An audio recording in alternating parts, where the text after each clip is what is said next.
karangan perbincangan ciri-ciri pelajar yang cemerlang. Soalannya, bergelar pelajar yang cemerlang merupakan impian setiap individu yang menuntut ilmu. Bincangkan ciri-ciri pelajar yang cemerlang. Baiklah, sebelum kita pergi kepada isi-isi penting, mari kita lihat definisi tema. Ciri-ciri pelajar yang cemerlang dapat difahami sebagai perkara-perkara atau sifat-sifat yang perlu ada pada pelajar yang cemerlang dan berjaya. Apakah contoh pelajar yang cemerlang? Contoh pelajar yang cemerlang termasuklah cemerlang dari segi akademik, sukan, sasiah maupun co-curriculum. Apakah peribahasa yang mungkin sesuai boleh dimasukkan di dalam perenggan pendahuluan? Termasuklah pelajar yang cemerlang ibarat benih yang baik jatuh ke laut menjadi pulau, kerana jika berada di mana juga, pelajar yang cemerlang akan memberi manfaat kepada sesiapa juga. Cadangan isi penting. Yang pertama, fokus ketika belajar. Yang kedua, tidak mudah berputus asa. Yang ketiga, menepati waktu. Dan yang terakhir, berdisiplin. Sebelum kita membina karangan yang penuh, mari kita lihat teknik-teknik dan rumus-rumus yang mungkin berguna untuk kita kembangkan perenggan pendahuluan, perenggan isi dan juga perenggan penutup. Kita lihat dulu rumus bagi perenggan pendahuluan. Rumus yang digunakan ialah IDCUS, iaitu ayat yang pertama, iaitu I, isu. Isu boleh merangkumi isu semasa, penyataan umum, masalah dan sebagainya, asalkan berkaitan dengan tema soalan. Antara contoh ayat yang boleh digunakan termasuklah pada era globalisasi ini. Yang kedua, menjelang alam baru ini. Yang ketiga, sejak akhir-akhir ini. Dan yang keempat, pasca modernisasi ini. Ayat yang kedua ialah ayat definisi. Ayat definisi ialah menerangkan maksud tema soalan. Anda boleh merujuk kamus maupun mengikut pemahaman sendiri asalkan logik. Antara ayat yang boleh digunakan termasuklah boleh didefinisikan sebagai, dapat difahami sebagai, dan yang ketiga ialah. Ayat yang ketiga ialah ayat contoh. Ayat contoh ialah contoh tema. Ayat yang boleh digunakan termasuklah contohnya, yang kedua tamsilnya, yang ketiga misalnya. Ayat yang keempat ialah ungkapan menarik. Ayat ungkapan menarik boleh merangkumi peribahasa, slogan, pendapat tokoh. Yang penting, ungkapan menarik mestilah berkaitan tema. Ayat cadangan. Yang pertama, hal ini dapat diibaratkan seperti peribahasa. Yang kedua, perkara ini mengingatkan kita kepada peribahasa atau slogan. Dan ayat yang terakhir di dalam perenggan pendahuluan ialah ayat soalan. Ayat soalan ialah tulis kehendak soalan. Ayat cadangan. 1. Oleh itu, apakah? 2. Bertitik tolak daripada itu, apakah? Mari kita lihat rumus bagi mengembangkan perenggan isi. Rumus yang digunakan ialah IHCKUP.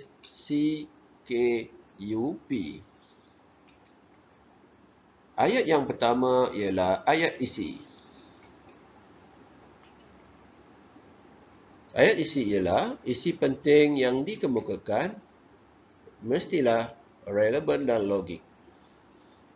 Antara ayat cadangan yang mungkin boleh digunakan di dalam perenggan isi termasuklah membuka jendela perbincangan. Yang pertama ialah ayat yang kedua, apabila kita berbicara tentang kita tidak dapat lari daripada hakikat. Dan ayat yang ketiga, selain itu. Ayat yang kedua bagi perenggan isi ialah ayat huraian. Ayat huraian ialah menguraikan isi dengan lebih terperinci. Contoh ayat yang boleh digunakan, hal ini dikatakan demikian kerana, kedua, hal ini bermaksud. Ayat yang ketiga bagi perenggan isi ialah ayat contoh. Ayat contoh ialah contoh yang dikemukakan mestilah sesuai dan berkaitan. Contoh ayat yang boleh digunakan dalam perenggan isi termasuklah contohnya, tamsilnya dan misalnya. Ayat yang keempat bagi perenggan isi ialah kesan dengan ungkapan menarik.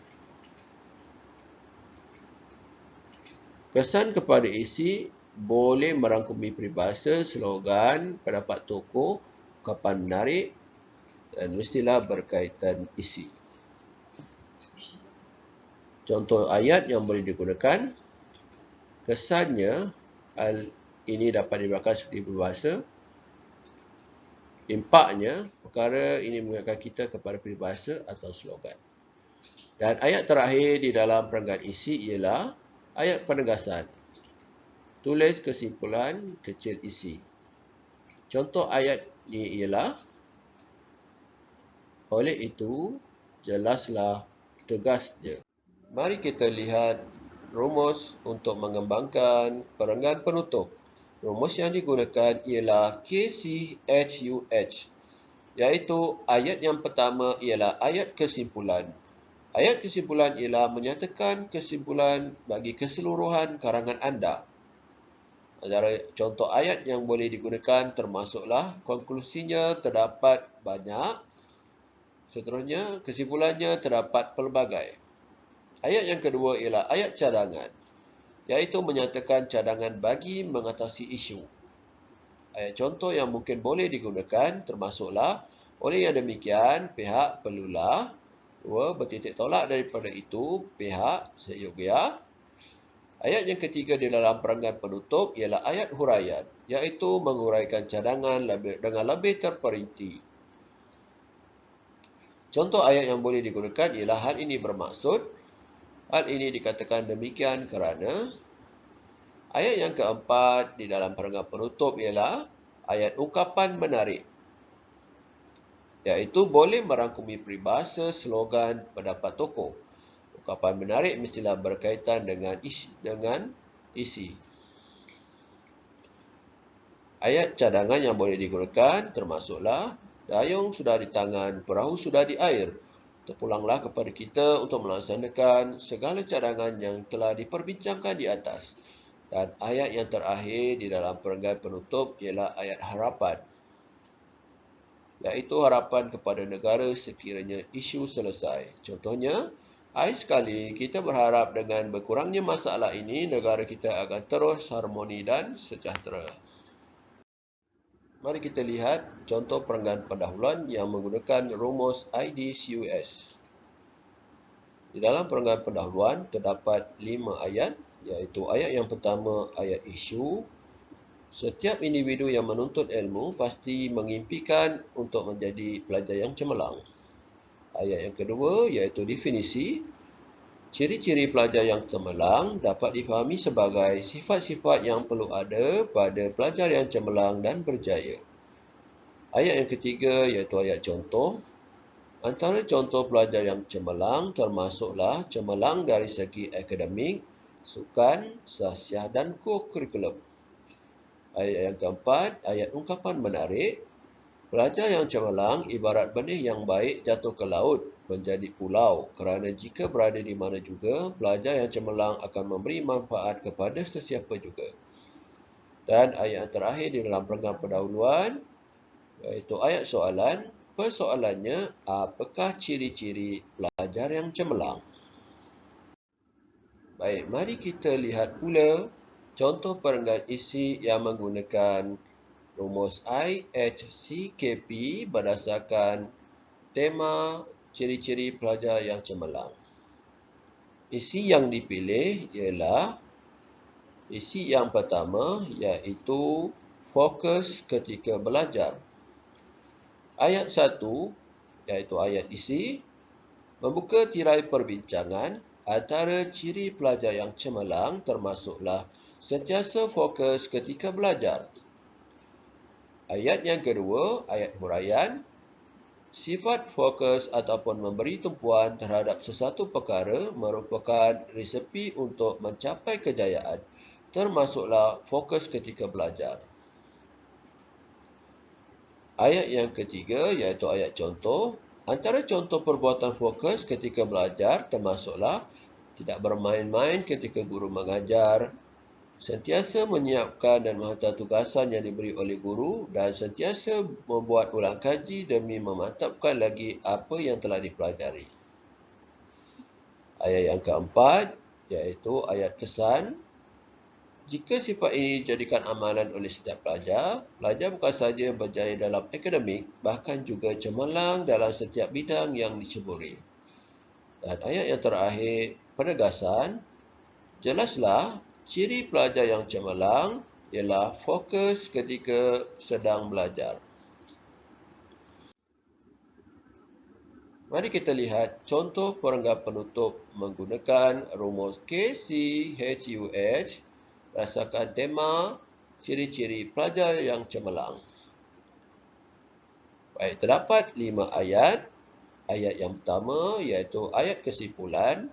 Kesimpulannya, terdapat banyak ciri untuk menjadi seorang pelajar yang cemerlang. Ayat yang kedua ialah ayat cadangan. Oleh itu, setiap individu yang bergelar pelajar seharusnya tidak mencipta pelbagai alasan dalam usaha menjadi seorang yang cemerlang. Ayat yang ketiga dalam perenggan penutup, ayat huraian. Dalam konteks ini juga, peranan pelbagai pihak seperti peranan ibu bapa juga perlu seiring dengan usaha yang dilakukan oleh pelajar demi melihat hasrat untuk melahirkan lebih ramai pelajar yang cemerlang akan direalisasikan. Ayat yang keempat, iaitu ungkapan menarik. Kerjasama semua pihak ini ibarat madah pujangga. Jika tidak dipecahkan ruyung, manakan dapat sagunya.